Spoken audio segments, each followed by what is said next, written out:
Hey everybody, this is JW with Triple Threat Podcast, here to ask 3 questions. However long it takes to answer, how long the interview lasts. Who wants to go first?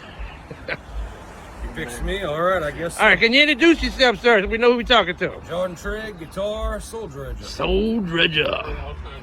Chris Sam playing drums, soul dredger. Soul Dredger, the drummers, and Mr. How the hell you pronounce your name? My last name's Trigg. Trey. Okay. Trigg. Trey. Yeah. I love you, dude. Oh, for sure. Everybody has trouble that's not from the area. It's pronounced many different ways, but mine's the original. Okay, I got you, man. I got you. Look, man, it's 3 questions. Okay, so you want to go first? Well, I guess let's shoot. All right. Can you tell us about your journey as becoming a musician and what led you to the metal rock genre? Wow. Okay.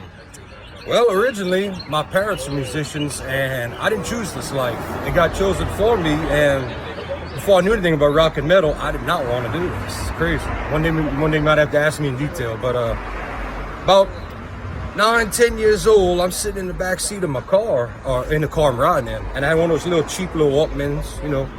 And you know when you're in a cassette player and your batteries die, your tape drags and it dies completely. And, yeah, we all know about them. Well, where I'm from, there's not really no radio stations, and so I'm flipping through. I could tell you where I was. I remember I was on the Airline Highway at a Taco Bell, and so I'm just trying to make my batteries last, flipping through the radio, and nothing was coming in because it's a cheap little player. And I'm like, all of a sudden, crystal clear, 92.3 Louisiana's rock, and all of a sudden I heard. I still listen to 93. Hey, mama said the way you move, gonna make you sweat, gonna make you groove, and my little mind went. Whoa! And I was hooked I was hooked. That's what got me into rock music. Later on, more into heavier stuff, metal, but that's what hooked me. I didn't have nobody to show me the rock and the metal. I wasn't around nobody, like talk about in those days. I found it myself, and then all of a sudden I said, now I want to play music. So it's like it was meant to be, huh? Well, I taught myself after a couple of years of that, how to play guitar, and that's really, but I was a piano player since I was born. So I knew a lot of people have been telling me in these interviews, start off with pianos and stuff like that. Usually you'll find some very good musicians when you know the piano, you learn every instrument pretty much because it helps with drums and percussion, teaches you timing, it teaches you you can pretty much, if you learn the piano, you can almost learn any instrument. So it's a hell of a thing to have in your repertoire. It's the backbone of everything. Yeah, I still listen to 92.3 now, so it's alternative rock now. I can't do them no more. I can't do them no more, bro. They ruined it for me, but that station did. Me and a great many people I could tell you saved our lives as kids. Having that to rock out to, having that as when you couldn't afford that $10 cassette tape or get a ride an hour away to go buy one, because I'm not from the city. Yeah. You know, but there you go. What about you, Chris? Can you answer that question? Yeah, man. I was born in the 80s, so... Goat whore. Love your shirt, dude. Thank you, man. Love your shirt. I love him. My dad's a drummer, so watching him as a kid, just did what he did and started picking it up on my own. The metal, shit, it's been around all my life. That's what my parents listened to, you know. Right on. Started getting into the scene, playing in bands at 13 and 98, and been here ever since, man. That's the short version. Hey, bro, sweet, man. All right, question number 2. Have y'all come across any obstacles in your life, in your journey as a musician? Y'all come across any obstacles? It's difficult to answer. I don't find this. I mean, what you think about obstacles or what you consider? Like an impediment, something that just wanted to make you quit, or something that kind of got in the way of. Honestly, I did have something. Now that you mentioned that, when I was doing the piano thing, I was about 11 or 12, and I started having these pains. And my mom, you don't believe in going to the doctor. You break your foot, you break your ankle, you heal it. Yeah, back in the day, just rub some dirt on and walk it off. Yeah, I got you. Well, I complained enough, and it was like I was like hurting, and they brought me. I'll just tell you this. A lot of people don't know this. I had scoliosis. They found out, and I was competing playing piano for the. My daughter's got scoliosis. Yeah, I know about it. For the federation, for the state, and the national guild, and all of a sudden they're like, you need surgery. It's like you have to have surgery. Yep. And so that's the era. So you had it real bad, is what you had. Oh, I had it. I had twin curves and I had it bad. But the era I had it in was not a quick recovery. So it took me at least a year to be able to walk on my own without and trouble like that. I mean, day one in ICU, they dropped me on the floor. Holy shit! Yeah, they were like, get up, get up. I'm like, I have no back muscles, and I fell. But was that Charity Hospital? No, this was at Should I list the hospital? It's a local one, but it was not a Hey, charity. only mention on these podcasts what you want to mention. All right, I don't. It was a Okay? New Orleans You hospital. don't have to if you don't want to. Yeah, I just don't think they realized that the doctors explained later. They were like, the only way I could stop the pain was like therapy and working out, and so I was lifting double. I didn't weigh 115 pounds. I was lifting double my body weight just trying to stop the pain. And the doctors admitted, they said, when we got in there, bro, we had to rip and tear at those back muscles to get to the spine. Man. Well, no wonder I didn't have nothing when they tried to get me up. There was nothing there. No shit. But that was adversity, because then it's like, all right, February's coming. You got to be able to play you got to compete. You got to be able to play your songs. Yeah. And this is Louisiana, like not the National Guild, the Louisiana Federation of Music Clubs. And it was like, everybody was iffy. It was like, can it be done? I just pushed and I pushed and I played it and nailed it. So there you go. Well, I'm sure really glad that you made a recovery, man. So you come out here and rock the house for us, man. It took me about Thanksgiving week when I was 13 to 15 years old to be Ooh, that's young. to be able to be put back into society and to be able to move around again, all of that, Yeah.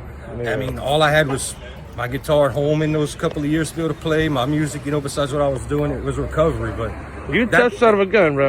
I'll tell you this, that week after that surgery in that hospital, bro, no pain till you go through that. That's too much. I don't even want to imagine They it, roar dog. you every hour, bro. I was moving myself. I said, get off me. But after that, there's no such thing as pain, bro. I got you, man. All right, Mr. Chris, you want to answer that same question? Yeah, kind of same situation.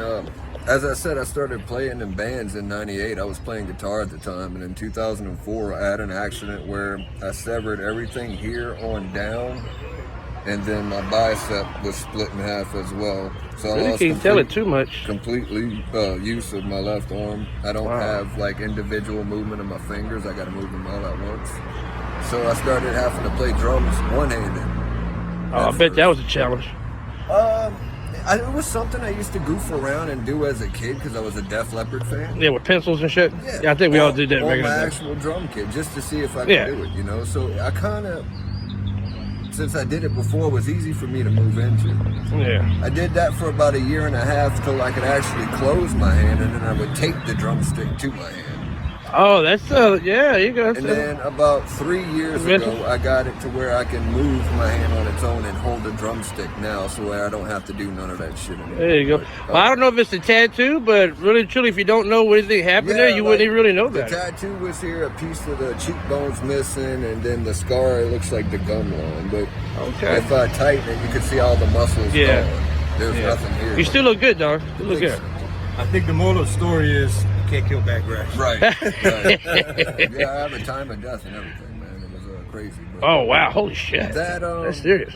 Yeah, that made me question if I was going to be able to do it again. And long story short, with all of that, if I didn't, I wouldn't be here because music's all I have. It's all I got besides my daughter.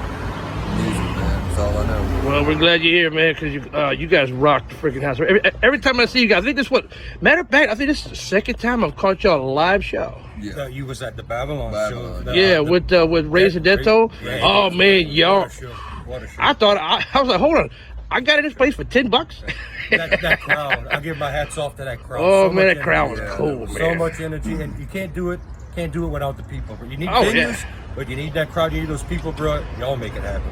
Well, I don't know, man. A lot of times you get a big crowd, and the band don't have no energy. The crowd don't have no energy. That can happen. Kind of You're takes right. both, I'm just thanking the people because it's them that make it. The without a reason we doubt. can do what we do is because of them. Right. Yeah, without a doubt. Okay, the last one. If there was any bands that have influenced y'all's life as a musician, the way you play, anything like that, what would it be? For last, huh? Yeah. Oh, man. So many years. Well, I know y'all. You want me to go first? Yeah, whatever. There's Tony Iommi is God. I'm sorry, he is the Godfather. Who's that now? Tony Iommi, Black Sabbath. He's the man that changed. Everybody just about He says Black changed Sabbath. the whole landscape. If you look back in history, let's look at the Beatles. All right, Beatles were hella popular. They influenced a lot of people. How many different styles did the Beatles influence? They influenced pop music, a little bit of rock. Yeah, Black Sabbath created stoner rock, stoner metal, doom, a fusion of jazz, blues into rock. They just did so much that it's like I gotta thank them because Even enhanced punk a little bit too, didn't he? oh man, just a little bit of everything, bro. Everything came. It would have. I tell people this all the time. Would somebody have eventually done it if not when the years and the time Sabbath did it? Yes, but how much of a difference that would have made years later and not in 1969. Which one do you think was better, Black Sabbath before or after Osborne? I have no hate on the Sabbath after him. There's some great music, some great singers was in that band, especially Dio. But yeah, it was different. He's right. It was. You can listen to the music. It was very different. That was heaven and hell, bro. Yeah, It's not Sabbath without Ozzy. It's different. Yeah. But those you only get to trust yourself in the first 6 Sabbath albums. There you go. I got you. There you go. And all 6 are fucking great. I hear you, bro. Okay, Mr. Chris, what about you? Influences, man. Let me give you top 5 drummers. Danny Carey from Tool. Ooh. Shannon Larkin from Godsmack. Oh, Thomas Hart from Meshuggah. man. That's a lineup there, dude. Hard one for me, You still man. got more even after those 3? Yeah. Hell Oh, yeah. I do. I got plenty more. I'm going to go Tommy Lee from Motley Crue. Okay. And then my all-time Joey Jordison, rest in peace, from Slipknot. Yeah, R.I.P., bro, for real. Listen to those 5 drummers, you'll hear me. So, hey, just ask him about Osborne. What do you think? You think Slipknot before or after? No, before. Before? Yeah, most definitely. Definitely a speed drum, man. Oh, yeah. Oh, dude. All right, well, this is This is Soul Dredger with me and Chris. yeah. All right. Drums and guitar player, that's us. We're going to fuck it up tonight at the GOAT, man. If you're Yeah. out here on a Tuesday, come out, check us Yeah, out. you still have plenty of time to get here. The show starts like at least around 9. We're only the first band. You've got 2 great bands coming after us. It's Abe been- Berman and Green Mean I Green. keep saying it wrong, so I better Abe just Berman and Mean Green. Mean Green, there you go. Just think of the cleaner Mean Green. yeah. Yeah, just think of that. It confuses me because you got so many bands with Mean and Green in it. Yeah, I that, almost said Mean Machine earlier. Like you've got Slow Down, Throw Down, Hold Down, Showdown. All of those bands, I can't remember who's who because all the names are too similar. Right. All right, now, if there's anything you guys could tell the folks out there in the internet world about yourselves, about Soul Dredger, anything y'all got coming up, anything y'all want to promote? First of all, a lot of people have been asking us that know us, that's heard us already, like, where's the shirts? That's the first stop, that's coming. We're getting them made as soon as this is over. We're currently writing new music, so that way we can have more music, play longer live, and that's all going to go towards the full-length album that we're looking to all do. You know? Oh, hell yeah. As long as no one Full-length gets- Soul Dredger album? As long as nobody gets in a car wreck or hit like by a squirrel or something, you know, run over by a car. Yeah, knock on wood, That's for real. that's the plan, and we're just moving on with that.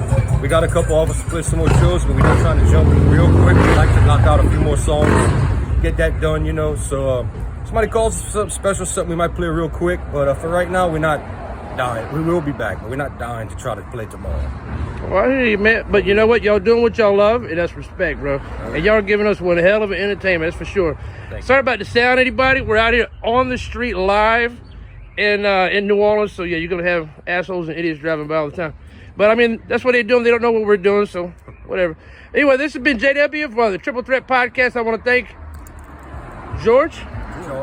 Jordan. Trey, just say Trey. Okay, Trey. Hey, Chris, I always get this. I love this guy, man. I always get his name I fucked know, I up. see you all the time. You always supporting Yeah. everybody. Y'all give it up for JW. Yeah, he's for helping real. y'all. Ah, out a man, lot, I'm just doing this because I'm having fun doing it. Support all my Yeah. bands, dude. Yeah, hell yeah, Chris. I love you as a drummer, dude. But yeah, this is JW with the Triple Threat Podcast. I want to thank these 2 guys. I already got Hayden there, and I got Dusty around here somewhere. I already got them on podcast already. But yeah, it's JW, and I am out.